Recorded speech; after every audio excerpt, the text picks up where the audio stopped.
And the reason I'm all about consuming probiotics in my diet and our family's diet is because, unfortunately, over time, we have all had antibiotics at some point, you know, recommended by our doctor, we agreed upon it and everything. But what that does is it washes out, it is like cutting down trees in your rainforest healthy gut flora. And when you knock down all of those trees, you are hurting your immune system. It can affect your metabolism.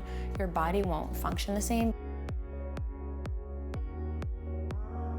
Hi ladies, today we are going to brew some kombucha together. So this is just real and raw in real time with me.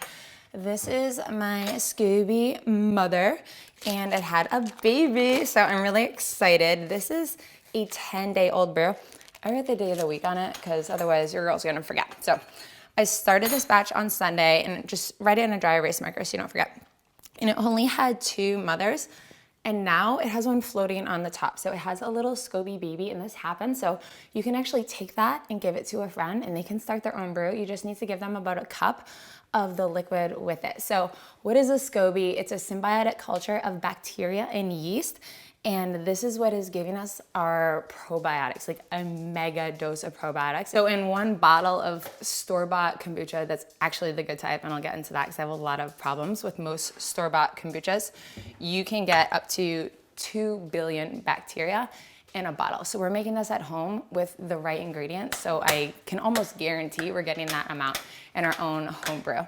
So what we're gonna do, this one is done. I like to do a little taste test though. So my favorite is like a 10-day brew. So now it's Wednesday, so I know that this is like golden for me. It's not too sweet, which is how it tasted at 7 days, and then it's not too vinegary, which is how it would taste if I kept letting it brew like 12, 13, 14 days. I don't recommend going over 12 days. It just doesn't taste good anymore. So we're gonna do a little taste test. We don't wanna get our fingers in our SCOBY because it is a living active bacteria. So we're gonna sneak in a straw at the side and we're gonna taste test it. Oh my gosh, you guys. I totally missed my lips. This is what happens when I try not to touch, right? So, okay, we're gonna try that again. And then I'll let Ava girl taste it too. You gonna try? Yep, that is perfect for me. So Ava's gonna taste it too. That's just what? Do you wanna taste it? How is it? Is it good? No. No. So what is going on is we are putting sugar into it. That sugar is getting eaten up by the healthy bacteria and converting into alcohol, which then converts into more of a vinegar type texture. So there is just trace amounts of alcohol. It's always less than 1% the way I brew it because I'm not brewing it an excessive amount of time. And so I drink it, I let my kids drink it in small amounts. I always dilute it in water for them. Like I just gave her a little taste. That was maybe a half a teaspoon, but I dilute it and I drink it while I am pregnant too. That is a very personal decision for you. So the easiest thing to do when you start out is just to use old bottles of store-bought kombucha versus buying glass bottles. I like these glass bottles because I like my drinks fizzy, and so I just put them in my little carbonator over here and it makes them pop like you're having a soda. What we're gonna do, I'm super messy, so I'm gonna I always use my measuring cup here, and then I use a funnel, which Ava's manhandling. And we are going to get this into the bottle so that we can brew a new batch together. So you wanna be pretty delicate with the SCOBY. You don't wanna damage it. And always leave in about 1 cup of liquid with your SCOBY when you're not brewing it. It can sit dormant in the fridge. If say you're gonna go away for a while, just leave it in its liquid. It can sit dormant for a while, so you don't feel like you have to brew immediately every time you take a batch out. Now, if I had a larger funnel, this would be faster and I'd remove the step of using a measuring cup.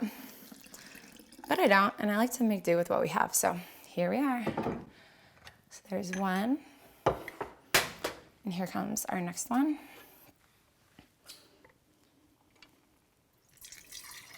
I'm gonna cap these off.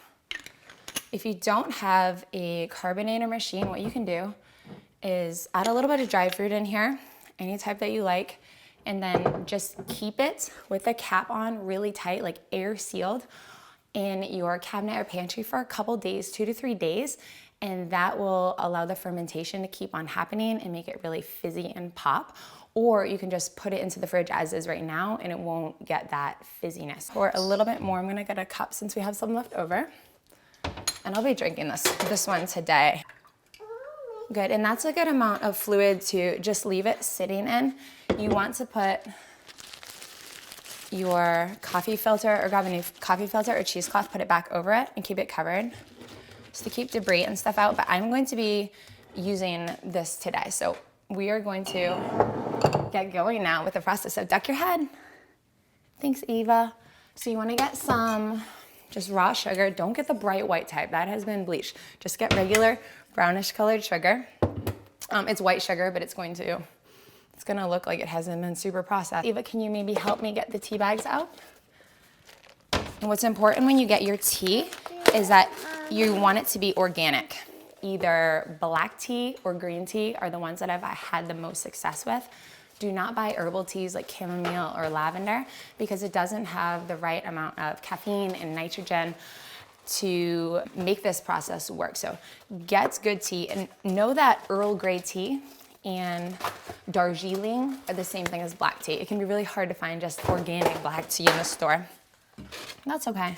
I'm gonna help you open it and you're gonna help me get 5. So we're gonna get 5 tea bags and we are going to use a ½ cup sugar with 8 cups of filtered water. We are totally opening this the wrong way. This is being butchered. Help me get 5, okay? 5. And you just put them on the side. Can you put them right here, sweetie? And I'm going to get 8 cups of filtered water. I use a Berkey.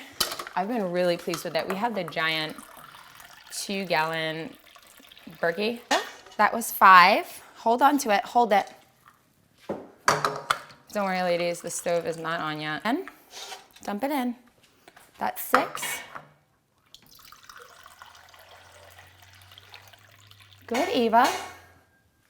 You're gonna go eat your lunch, okay? Lunch is ready on the table. Here we go, you're gonna help, okay?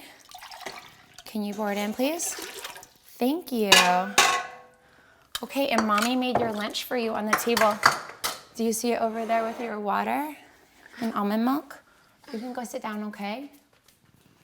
So I'm going to turn this on and put the lid on, and we are going to get this to a rapid boil. Oh, sorry, Eva.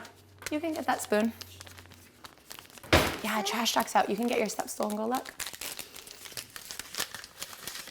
And we're getting our tea bags. So you're going to want to remove the paper from your tea bags and then tie them all together so it'll be easy to fish them out. So this one is English breakfast tea, which is black tea. And the one that I just poured, that was made with green tea. So you can tell a difference in the color. Like the green tea is going to be a lighter one. The black tea is going to come out a darker, more rich color. And it's really important to me. I don't buy organic everything. I have a family of 5, right? It's super expensive.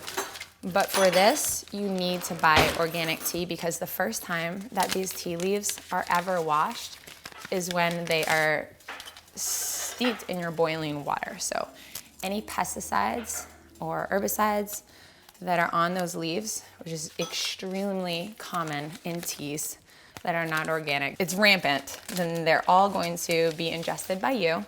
And then also your SCOBY is going to be eating it. And eventually that can cause the death of your SCOBY because will be exposed to so many foreign chemicals. 1, 2, 3, 4, 5. I'm gonna cut off the paper. Not quite ready yet. We're gonna measure out our ½ cup of sugar. Now don't skimp on this. Don't be like, oh, I wanna be healthy, so I'm gonna use less sugar. Really, you're depriving your SCOBY of food so it can't do its job. It can't eat anything, it won't grow SCOBY babies, it won't be producing as much healthy bacteria for your body.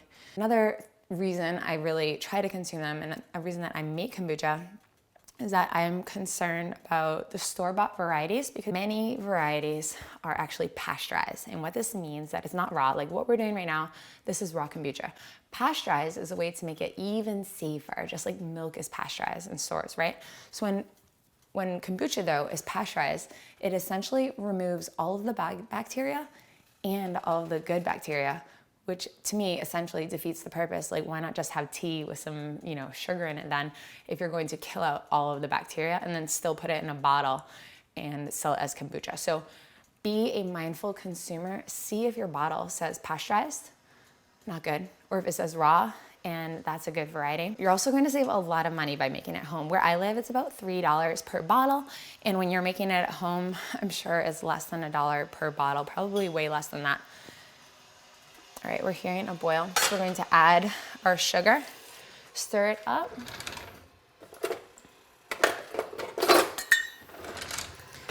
How's lunch? Just going to town over there for Mo. It's important that you stir the sugar so it doesn't just sit to the bottom, and getting it to that the full boil is going to ensure that the crystals fully dissolve. And then add your tea, mix that up really well, and then we're going to shut this off and completely remove it from the stove with the lid on and let it steep. So we want the tea to completely get down to room temperature before we touch it again. So if you want to accelerate that process, of course, you can put it in the fridge to make that go faster. And sometimes I do that when I'm in a rush, but I like it to steep with the cap on for a little while I got stuff down around the house. And then when I remember, I take the cap off and just let it cool completely to room temperature. If you add your tea mixture here that is above room temperature to your SCOBY, you're going to kill it. I will be gently pouring it in. I never want to cause trauma to the SCOBYs. Remark it with today. Pretty soon, I am going to move over to a gallon size jar, and I'll want to add 2 SCOBYs to that just as I get started, and always keeping that 1 cup of starter liquid. Last thing, just from a nutritional standpoint, your kombucha should be about 30 calories per 8 ounces. So again, something else to be a mindful consumer. If you do decide to buy it from the store, if you're seeing 100 calories per 8 ounces, we know that more sugar or juice has been added in. Unfortunately, there's very little regulation. It can say all natural flavors or no sugar added, but sugars from fructose, from fruit, can still be added. And because it's a fruit sugar that is super concentrated, right? Say from apples or kiwis or mangoes, super concentrated, it can be added without having to say like sugar added. So keep in mind if the calories are much higher, then something else is going on. And I really just want you to veer towards eating it how it is. My favorite things to add into it is ginger, but I would want to shave it first because this is not organic ginger and the pesticides are gonna be all on the outside. All of that is going to seep into it. Just cut off a slice, like a little knuckles worth, and put it in there. And if you put the cap on, again, this would be something that helps it get a little bit fizzier when it's in the pantry before you put it into the fridge. When I'm pregnant and when I'm nursing postpartum, I still drink kombucha, but I limit myself to about ½ a cup. And I probably drink 2 bottles total per week, finishing with a very low alcohol level, less than 1%. And if that's concerning to you, don't drink it. Like, I am not pushing what I do upon you at all. This is just what I have felt safe with myself and my children. And then also know that there's always a potential. It is a living live bacteria that you could possibly get sick from it, just like any other food that you might ferment, like sauerkraut or any other canned food. You could get sick. There's always a potential. I've never gotten sick from it, but I just wanted to give you that full disclosure so that you know. I hope that you're excited to try this. And if you have any questions, if I forgot to cover something, just leave it in the comments below because I read them all and I will do my best to get back to you. I love you ladies so much. I'll see you next time. Bye. If your knee has a marker on it, we're creating a big circle, bringing it forward and back. That was 1. The ending finisher exercise for fat burn. You're just driving with your legs. Let's go. Headed towards Ava. Here I am with a napping baby upstairs, and we are just going to make it happen in whatever space we have. Elbow nice and high before you even kick it back. See the difference here? How you can fit a whole hand under there? Nope, you're drilling that back into the mat. When our muscles are under stress and under tension, that's going to cause them to grow. Minimize the amount of time that this toe touches the ground. Targeting the biceps from all angles. Oh, I feel it on both sides. I want that butt to hit the wall, and that is how we are training the perfect hip hinge pattern. Stay low, chest is high, core is tight. If you're a mother, you will jump through hoops and do anything make nap time fun. So this workout's designed so that the moving leg is burning and the base leg is also burning. Pause here, lean forward, and kick it up. Same arm as leg is forward. We're going to reach it down, lift all, because this is legit. This is not for the weak at heart.